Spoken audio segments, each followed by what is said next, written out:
Welcome back to the weekly recap. I'm Matt Wacker. The search for a new chancellor at Missouri S&T continues. University of Missouri System President Moon Choi was in Rolla on September 17th to hold a public forum. The event was designed to give faculty, staff, students, and the general public a chance to speak up about what they want in a new chancellor. Choi also gave an update on the continuing search. I'm very excited to be here to launch the Chancellor search at Missouri S&T. And the reason that I'm very excited is, among all four universities, I see the most potential for this university to elevate its stature as a public research university. This search is going to take a lot of hard work because we're not going to sit back and wait for applications to come in. We are going to be very proactive in identifying individuals who all of you believe can lead this university. In the next month or so, we are going to begin recruitment. As you can see, we have over 100 people who are going to interact with these candidates. We've got different categories here of what we'll be looking for in the area of experience. And this goes through leadership characteristics too, and key focus areas. This is what is going to differentiate the candidates. So with that, we are going to open up the floor for questions. What's the timeline that you're expecting for the process as it moves forward? So the timeline is going to be very aggressive.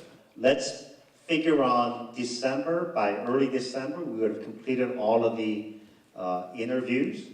And then we go into negotiations during the Christmas holiday break. And then an appointment, an offer will be made soon after the new year, with an appointment to be announced by February. I'm glad you mentioned about these qualities and experiences.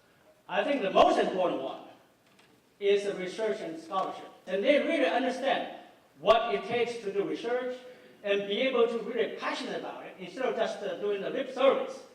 Research and creative works are very important, no question about that. But we're also a university. Student success is very important as well. We have to do a better job in ensuring that our students graduate and graduate on time with lower debt. That's very important. Second, we have a goal at this university to double research in 10 years.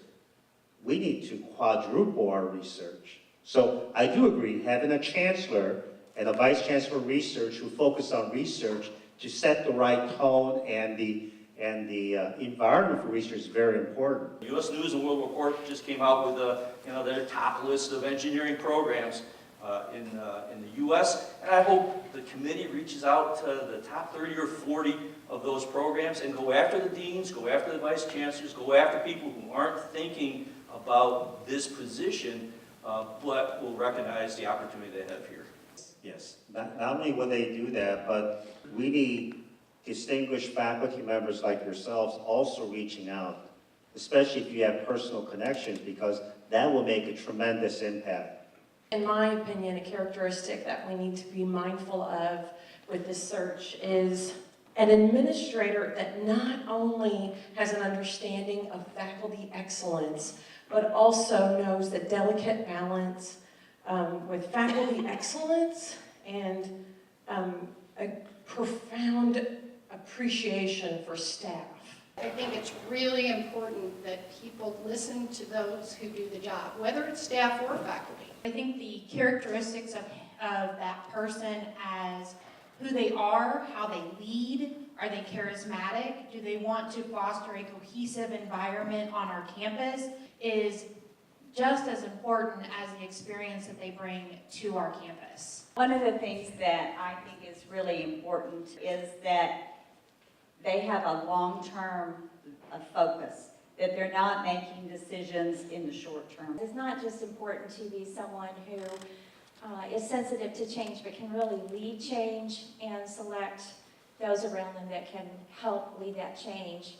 I think that it's important for our leadership to understand that we're preparing our students for the future and preparing from the workforce, and we're doing them a disservice if we don't prepare them for a diverse workforce and how to operate in a diverse workforce. I think it would be critically important to appreciate if they have a very significant and tangible record of diversity initiatives. There's a constant need for our students to better understand the world, and that initiative needs to come from the top all the way down.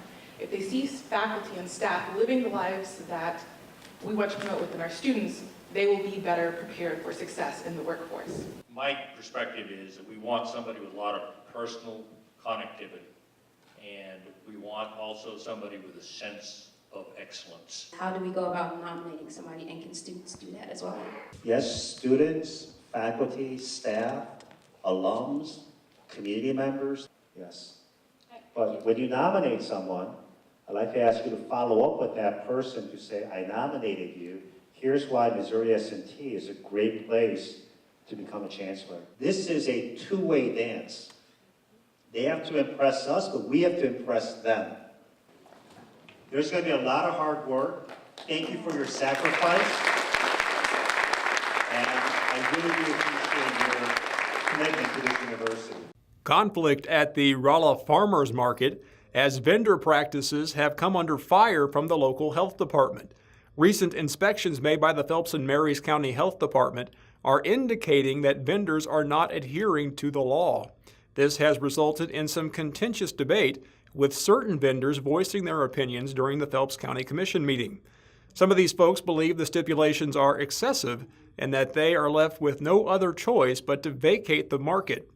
We'll keep an eye on this situation and let you know if anything develops. Missouri S&T's fall enrollment is officially recorded at the end of the semester's fourth week. This year, 8,607 students are attending.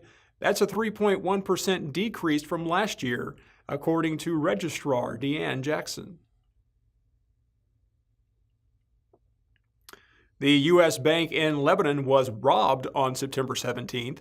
The male suspect fled with an undisclosed amount of money. He was found 2 days later and has been identified as Leslie Shields. He's been charged with 1 count of first-degree burglary and 1 count of felony stealing. Bond was set at $150,000. The Dent County 4-H Club held its annual Beef Day at the Commons near Salem on September 20th. Leanne spoke with Linda Shelton to find out more about this event. I am the 4-H Youth Program Associate at Dent County Extension here in Salem. And this is Beef Day, and we have done Beef Day for about 17 years. At the beginning, adults and everybody came, but now it's just third graders. So we invite all of the third grade classes from Dent County, and we have about 9 of them. That includes the rural schools, the in-town schools. And then this year also Bunker has come. So we've got 10 different classes of third graders here for about 200 kids. Beef Day is primarily an introduction to agriculture. So it teaches them about agriculture, crops, and also animals and food production, and where our food comes from, and how we get it from the farm to the table. We partner with Salem FFA, and they create a barnyard. So they bring horses and cows, pigs, chickens, sheep and goats, and then they tell the kids about these farm animals, because a lot of them live in town.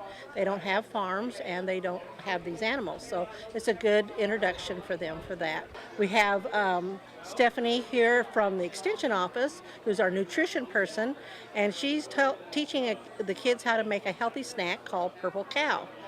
And so it's made from milk and grape juice and ice, and they really love that. Then we have a gentleman here from the forestry department, and he talks about our forests and our trees and what we use our trees for and how to care for them. Intercounty Electric, they're here, and they talk about just electrical safety, what to do during a storm and that sort of thing, and how electricity works in their home and around the farm. Missouri Department of Conservation is here, and they talk about gun safety. And then we have also ATV safety, because a lot of children have ATVs at their homes or even on their farms. And then we also have a tractor here, so we're teaching them about tractor safety.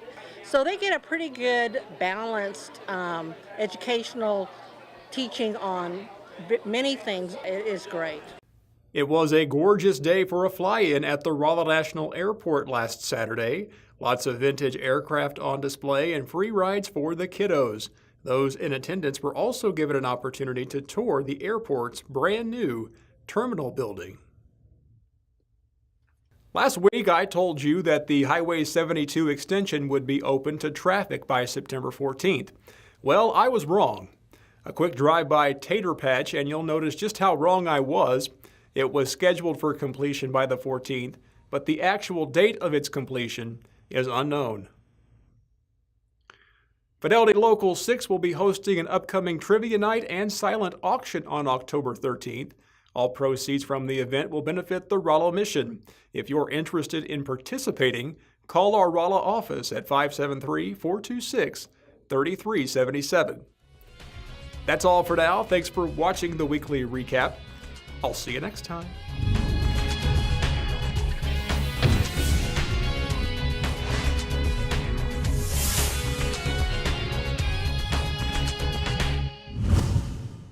The weekly recap is brought to you by Rice Chopper, cooking from scratch, the UPS store of Rolla, Bayard Dodge in West Plains, and the Ozarks Medical Center.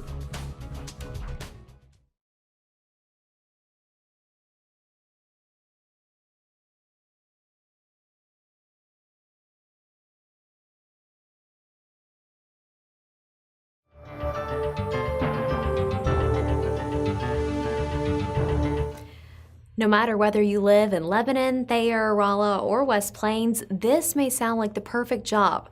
Working at home, make thousands of dollars a month, and having a career with a famous corporation.